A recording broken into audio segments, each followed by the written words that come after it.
Question number 1, a firm purchase a building costing ₹9 lakh. एक firm है वो एक बिल्डिंग को परचेज करती है 9 लाख रुपए में, and it is decided to provide depreciation as 5% per annum on fix installment method.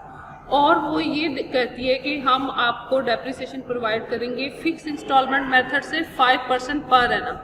5% per annum का मतलब है कि पर ईयर 5% आप डेप्रिसिएशन कैलकुलेट करेंगे। Prepare the building account for the first 5 year. 5 years के लिए हमने बिल्डिंग अकाउंट जो है वो बनाना है। अच्छा, इसमें डेप्रिसिएशन का रेट दिया हुआ है 5% पर एनम। अगर ये रेट ना दिया हो तो फिक्स इंस्टॉलमेंट का मेथड लगता है, वो भी आप जो डेप्रिसिएशन का इंट्रोडक्शन है उसके अंदर आपने इसको देख लिया होगा। ठीक है, इसमें डेट नहीं दी हुई, किस डेट को परचेज किया, आप अपने पास से कोई डेट लिख लें। ठीक है, ये सिर्फ मैं आपको समझाने के लिए लिख रही हूँ। लाइक आपने 5 ईयर्स के लिए बनाना है। सबसे पहले जब आपने एसेट परचेज किया तो आप यहाँ पे लिखेंगे टू कैश।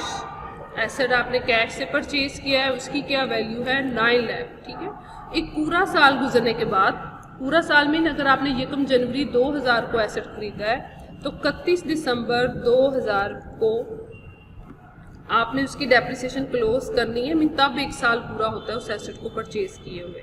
इस क्वेश्चन में डेट मेंशन है, अगर डेट मेंशन होती तो जिस डेट को परचेज किया होता वहां से at the end of year जितने मंथ बनते हम उस हिसाब से डेप्रिसिएशन ले लेते हैं। अब डेप्रिसिएशन हमने लेनी है बाय डेप्रिसिएशन। डेप्रिसिएशन हमने लेनी है 9 लाख के ऊपर। कितनी डेप्रिसिएशन लेनी है उसने बोला 5% per annum. 5% per annum. 5 divided by 100 आप इसको कर लेंगे, आपस में जो है वो क्रॉस हो जाएगा। अब आप जब 9 लाख का 5% लेते हैं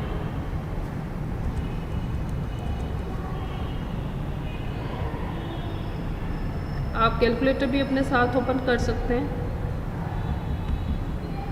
आप जब 9 लाख का 5% लेंगे,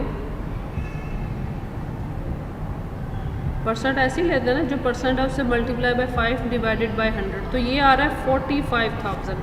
मीन वो एसेट पूरे साल में, बिल्डिंग जो है आपकी पूरे साल में 45,000 से कम हो जाएगी। ठीक है, इसका मतलब है वो बिल्डिंग साल के एंड पे आपके पास कितने की रहेगी, इसको हम कहते हैं balance CD carry down. Mean साल आपने साल के शुरू में जो 9 लाख रुपए का एसेट खरीदा वो साल के एंड तक उसकी 45,000 से वैल्यू कम हो गई। अब आप क्या करेंगे, आप 9 लाख में से 45,000 माइनस कर देंगे, बचा 8,55,000। 8,55,000 जी, ये आ गया। ठीक है, टोटल ये 9 लाख इधर, इन दोनों को ऐड करके भी 9 लाख आ गया, और ये इधर। ठीक है, ये फर्स्ट ईयर क्लोज हो गया, आपको एसेट परचेज किए हुए। यूँ आपने 5 ईयर्स का बनाना है। अब आप सेकेंड ईयर में आ गए, 1 जनवरी 2001। ठीक है, सेकेंड ईयर शुरू हो गया। लास्ट ईयर का बैलेंस सीडी, नेक्स्ट ईयर का वो क्या होगा, बैलेंस बीडी। राउट डाउन मीन लास्ट ईयर का जो बैलेंस है वो नेक्स्ट ईयर पे चलता है। अब ये 8,55,000 ओपनिंग बैलेंस है नेक्स्ट ईयर का। अब आप इसके ऊपर डेप्रिसिएशन लेंगे, डेट 31 दिसंबर 2001 बाय डेप्रिसिएशन। अब स्ट्रेट लाइन मेथड है, तो स्ट्रेट लाइन मेथड में हमेशा ओरिजिनल वैल्यू जो है एसेट की उसके ऊपर डेप्रिसिएशन लेते हैं। तो हर साल हम 9 लाख के ऊपर ही डेप्रिसिएशन लेंगे। सेम यही वाला जो है मेथड अगेन यूज होगा। ठीक है, तो फिर से ये 45,000 आएगा। 55,000 में से 45,000 माइनस करेंगे,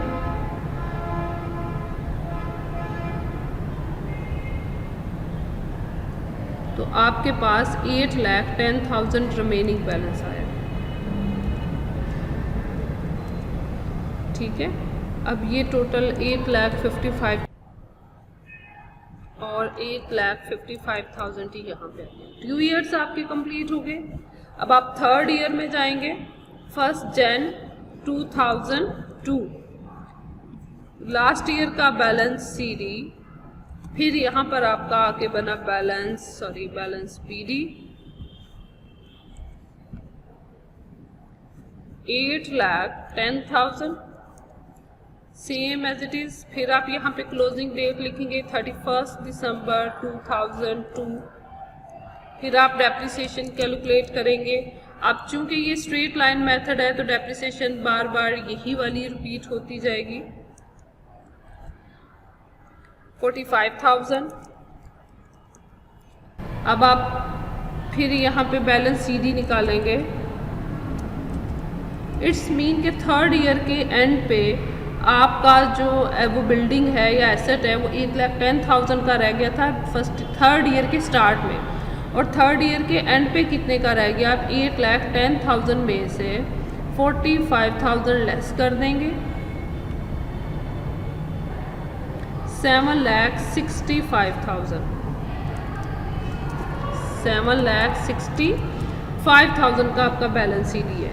ठीक है, ये टोटल 8,10,000 इधर और ये 8,10,000 आपका इधर। ठीक है, टोटल आ गया नीचे। मीन आप इन दोनों को टोटल करें तो आपका 8,10,000 आ रहा होगा, ये टोटल एज इट इज़ नीचे आ गया। अब आपका फोर्थ ईयर स्टार्ट है 1 Jan 2003। बैलेंस CD आपका आ गया balance BD 7,65,000 at the end of year. अब अगेन आपकी जो डेप्रिसिएशन है वो सेम यही रहेगी क्योंकि स्ट्रेट लाइन मेथड है। 45,000। अब आप यहाँ पे अपना कैलकुलेट करेंगे balance CD at the end of fourth year. अब आप 7,65,000 में से माइनस करेंगे 45,000, आपका 7,20,000 का एसेट रह गया at the end of fourth year. ठीक है, अब आप फिफ्थ ईयर की तरफ मूव करेंगे। 1 Jan 2004 आपका बैलेंस CD बन गया balance BD 7,20,000 at the end of year. 7,20,000 में से माइनस कर देंगे 45,000, 6,75,000 का बैलेंस आपका रह गया। मीन 5वें साल के एंड पे जो आपने 9 लाख की मशीनरी खरीदी थी वो कितने की रहेगी? 6,75,000 की। ये 720 टोटल इधर आ गया, ये 7,20,000 टोटल आपका इधर आ गया। ठीक है, ये आपका क्वेश्चन है। अब हम क्वेश्चन का आंसर भी चेक कर लेते हैं, वो भी 6,75,000 होगा। ये देखें। ठीक है, बैलेंस ऑफ बिल्डिंग अकाउंट 6,75,000। तो ये आपका क्वेश्चन नंबर 1 कंप्लीट हो गया जी। Question number 2, a firm purchase the machinery for ₹50,000। Firm ने कितने की मशीनरी परचेज की है? 50,000 की। ये ओरिजिनल कॉस्ट होती है जितने का एसेट आपने परचेज किया। On 1 January 2013 depreciation is to be provided annually according to the fixed installment method। fixed installment method, straight line method, original cost, ये एक ही मेथड के नाम है। ठीक है, the usual life of the asset is 10 years and residual value is ₹10,000।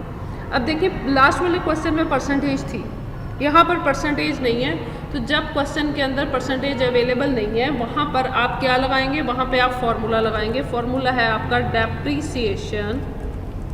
Fix installment method का formula है आपका depreciation is equal to original value of assets. Original value of assets क्या है? 50,000 minus residual value, scrap value, एक ही चीज़ के नाम है, इसको कहते हैं कबाड़ की कीमत। लाइक एक लिमिटेड टाइम के बाद भी जितने का आपका एसेट रह जाता है वो है 10,000। इतने टाइम के बाद भी जो भी एस्टिमेटेड लाइफ दी होती है, इस क्वेश्चन में एस्टिमेटेड लाइफ 10 ईयर्स दी है। मीन 10 ईयर्स के बाद भी आपके एसेट की वैल्यू 10,000 रह जाएगी। मीन इतने का वो सेल हो जाएगा।